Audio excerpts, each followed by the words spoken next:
Support4Families is the larger umbrella that houses all of our programs for children and families impacted by a cancer diagnosis. Our goal is to help provide families and children with the support that they need when they've been affected by adults' cancer or a cancer of a child in the family. So we have a range of different activities and programs that fall under that. That includes our school-based support groups, where we go into local area high schools and provide that support there.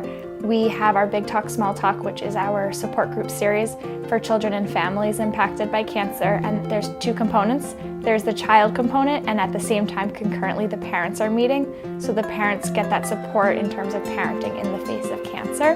We also have our social programs, so things like movie nights, holiday parties, different activities where the child really gets to be a child. Wait, do we have to cut them like this? Here, watch. You're going to cut them into little pieces like this, like that big. Today we have our mini chefs program. So that is run by a registered dietitian, and we bring the kids together, we hang out in the kitchen, and we simply just cook, nutritious meals. Keep going. That looks good. How we're doing? It's one of those things where we may not sit and talk about the cancer, and it probably won't come up, but it's that feeling of knowing that the kid next to you is dealing with a lot of the same stuff that you are, and that you can relate on that level, but you don't so much have to talk about it. It's just knowing that you're not alone and isolated in that. So which one of you two guys wants to do the next one? I want to do it. You want to do it? Okay, we'll do it. I'll do it. They get to be with other kids who have parents with cancer.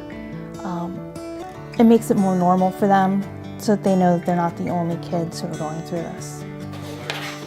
Excellent. These just have to cook a little bit more.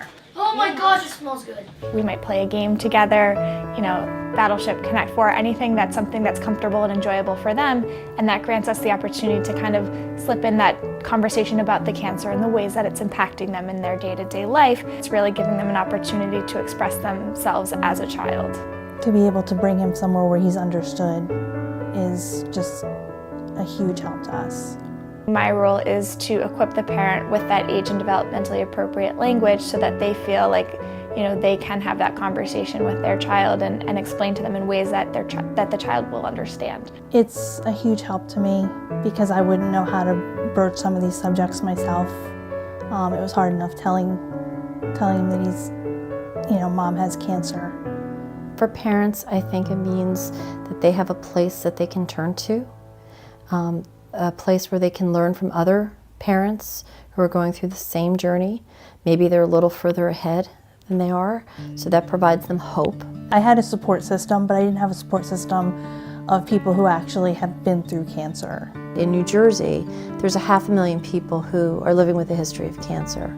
25% of those individuals are raising children under the age of 19. So when you think about the impact of cancer beyond the patient, children are a significant number. That kind of a crisis can have long-lasting impacts. So for our family programs, we're really trying to double or triple our reach in our entire community. And in order to do that, we do need the funding to be able to have more staff members, more programs, in order to be able to provide these free services for those within our community. I think had I had someone like me back then, that could help me cope and really understand a little better what was going on would have made a world of difference for me.